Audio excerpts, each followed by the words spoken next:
Hello বন্ধুরা, এই যে দেখছেন আমি, আমার স্ত্রী এবং আমার এই যে মাঝখানে আমার পুচু সোনা টোটোতে দেখুন কেমন একা একা বসে আছে। আমরা একটু বাইরে যাচ্ছি, দেখুন আমার পুচু সোনা কেমন একাই বসে আছে। দেখে মনে হচ্ছে খুব দুঃখতে আছে।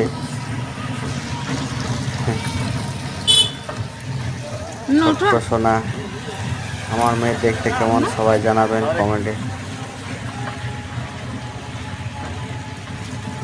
আমরা এখন আমার দিদির বাড়ি যাচ্ছি টোটোতে বসে।